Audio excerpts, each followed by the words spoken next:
हाय। आज मैं आपके साथ जो स्पेशल एजुकेशन टीचर एग्ज़ाम है DSSP 2020 जिसकी पोस्ट कोड है 93/20 उसके सिलेबस को डिस्कस करूँगी। और मैं लास्ट कुछ टाइम से वीडियोस अपलोड नहीं कर पा रही थी, लेकिन उसके पीछे कोई दिक्कत थी जिसकी वजह से मैं अपलोड नहीं कर पा रही थी। लेकिन अब से मैं रेगुलर बेसिस पर आपके साथ जो वीडियो हैं वो शेयर करूँगी। तो चलिए स्टार्ट करते हैं। आप सभी को पता है कि जो DSSP का स्पेशल एजुकेशन टीचर का एग्ज़ाम होता है वो 200 मार्क्स का होता है, जिसके दो पार्ट होते हैं, paper 1 and paper 2। Paper 1 100 marks का होता है और जो पेपर 2 है वो भी 100 मार्क्स का होता है। पहला जो पेपर होता है वो जर्नल होता है और जो सेकंड पेपर होता है वो सब्जेक्ट स्पेसिफिक होता है। तो हम देखते हैं कि जो जर्नल पेपर होता है 100 मार्क्स का, उसमें कैसे मार्क्स डिस्ट्रीब्यूट होते हैं। जो फर्स्ट पेपर है जनरल पेपर, उसमें 5 पार्ट्स होते हैं, उसके भी मतलब 5 पार्ट होती हैं, जिसमें रीजनिंग होती है, मैथ्स होता है आपका, इंग्लिश होती है, हिंदी होती है और जनरल अवेयरनेस होती है। और वो सभी 20-20 मार्क्स के होते हैं, यानी 5 हो गए, 20 को 5 से मल्टीप्लाई करेंगे तो 100 मार्क्स का आपका फर्स्ट पेपर हो गया। तो देखते हैं कि हमें उसके लिए क्या क्या टॉपिक करने हैं। जैसे मतलब ये सीक्वेंस में नहीं लिखा है मैंने यहाँ पर कि पहले रीजनिंग ही आएगा एग्ज़ाम में फिर मैथ्स आएगा, ये मैंने रैंडमली लिख दिया है, लेकिन आएंगे इसी बेसिस पर और मार्क्स भी इसी अकॉर्डिंग डिस्ट्रीब्यूट होंगे। तो पहले देखते हैं कि जो रीजनिंग है उसके लिए आपको क्या टॉपिक करनी है। टॉपिक जो रीजनिंग है उसमें जैसे टॉपिक्स हैं, जो जनरल टॉपिक्स हैं सभी मतलब आपको करने चाहिए, हर एक एग्ज़ाम में ही आती हैं, लेकिन टीचिंग के लिए ये ज़्यादा मतलब टीचिंग एग्ज़ाम में ज़्यादा पूछे जाते हैं। वो टॉपिक्स मैंने यहाँ पे लिखे हैं और जो लास्ट ईयर का पेपर जो मैंने देखा है उसके बेसिस पर मैंने यहाँ पर ये टॉपिक लिखे हैं।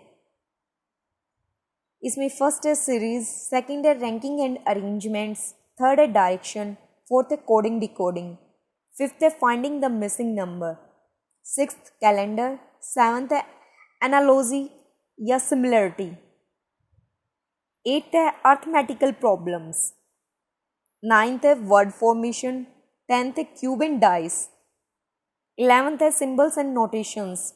मतलब सिंबल एंड नोटेशंस का मतलब ये है कि यहाँ पर आपको कोई भी जैसे प्लस माइनस के डिवाइड का साइन दे दिया जाएगा अल्फ़ाबेट्स के साथ, और आपको मतलब उसके अकॉर्डिंग क्वेश्चन सोल्व करना पड़ेगा। और लास्ट है क्लासिफिकेशन।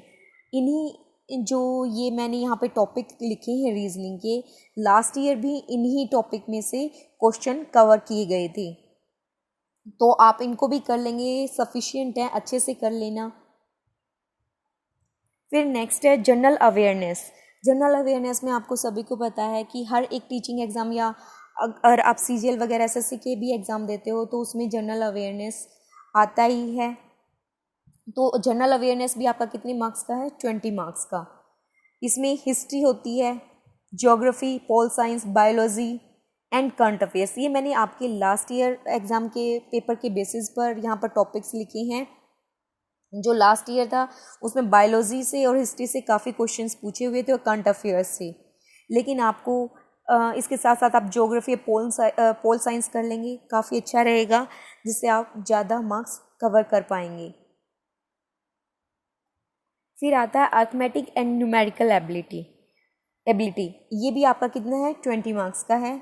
इसमें जो मेन टॉपिक्स हैं वो हैं नंबर सिस्टम है, percentage, average, age, profit and loss, time and work, LCM and HCF, ratio, time, distance and speed, SI and CI, simple interest and compound interest, tower related questions, geometry and trigonometry.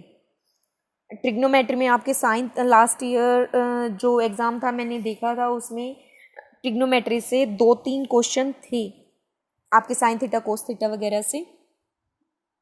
और ये syllabus आप सोच रहे होगे कि मैं काफ़ी late आपके साथ डिस्कस कर रही हूँ, तो ये मुझे किसी बच्चे ने बोला था कि आप प्लीज़ सिलेबस एक बार बता दें, थोड़ा हम अपनी तरफ से भी प्रिपेयर कर लें कुछ टॉपिक्स को।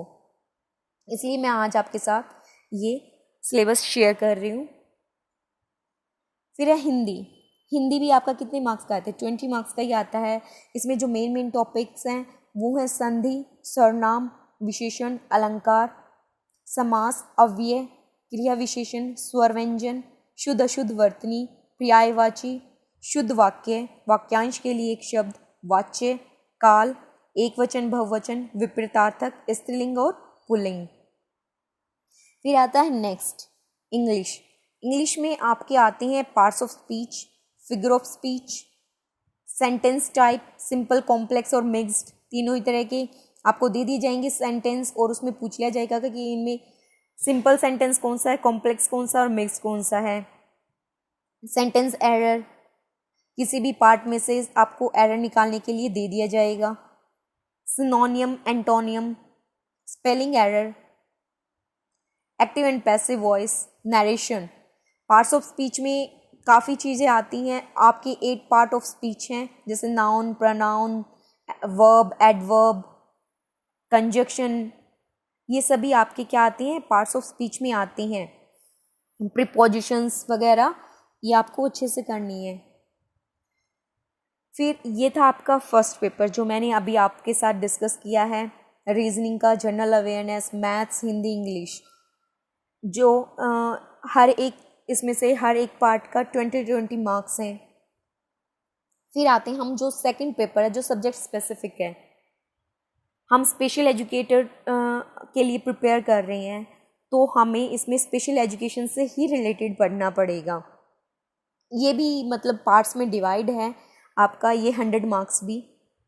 इसमें जैसे जनरल साइकोलॉजी आएगी, जैसे आप सीटेट वगैरह देते हो उसमें जो साइकोलॉजी आती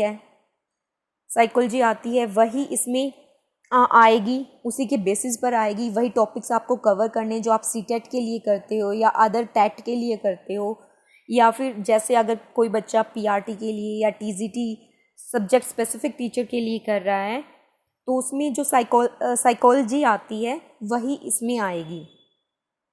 इस जनरल साइकोलॉजी में कम से कम 60% आपका कवर अप होगा, और वो इस बेसिस पर होगा जैसे child development psychology and pedagogy. ये मतलब इसमें 25% क्वेश्चन हो जाएगा, इसमें 25 के अराउंड क्वेश्चंस आएंगे इससे रिलेटेड।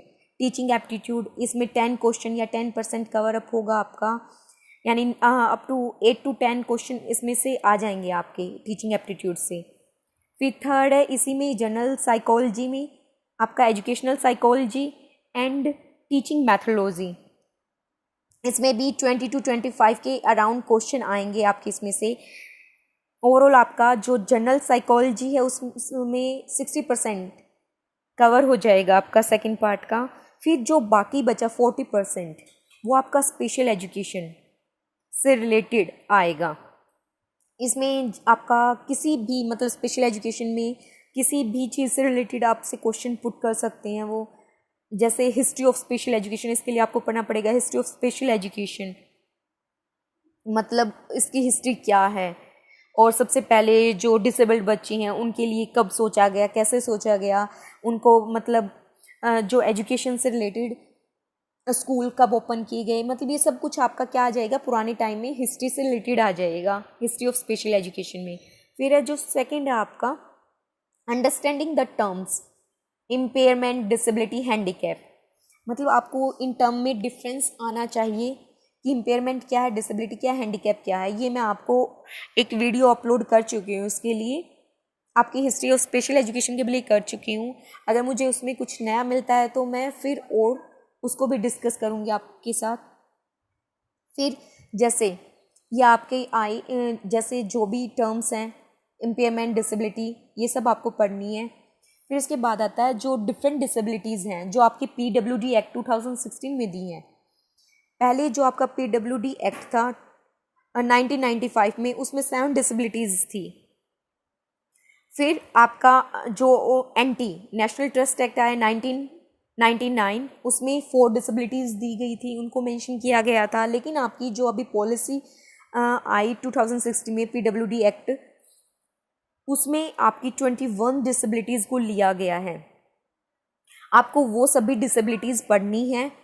उसमें है blindness, low vision, hearing impairment, leprosy cured person, dwarfism, cerebral palsy, locomotor disability, autism spectrum disorder, muscular dystrophy, multiple disabilities including deaf blindness, deaf blindness, chronic neurological conditions, intellectual disability, mental illness, specific learning disabilities, multiple sclerosis, speech and language disability, thalassemia, hemophilia, acid attack victim, sickle cell disease and last है आपकी Parkinson disease.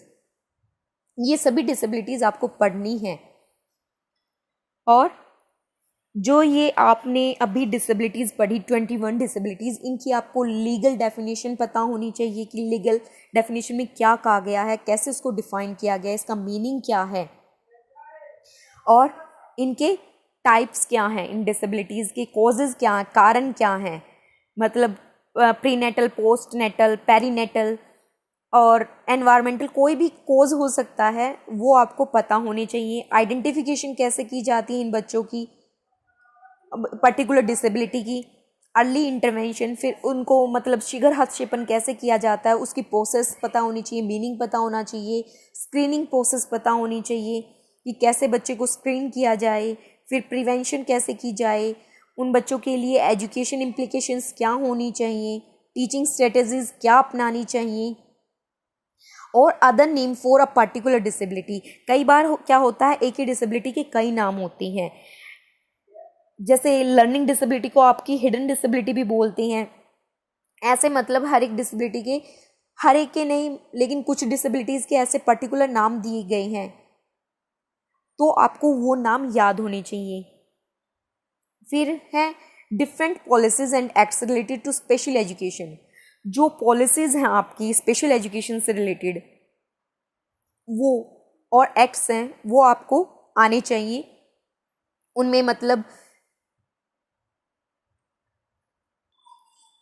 क्या मतलब जो भी हैं facilities दी गई हैं, concessions दिए गए हैं, अलाउंसेस दी गई हैं, जो डिसेबल्ड पर्सन है वो आपको पता होना चाहिए। रिजर्वेशन कितनी दी गई है, कितने परसेंट रिजर्वेशन किस एक्ट में दी गई है, किस पॉलिसी में दी गई है।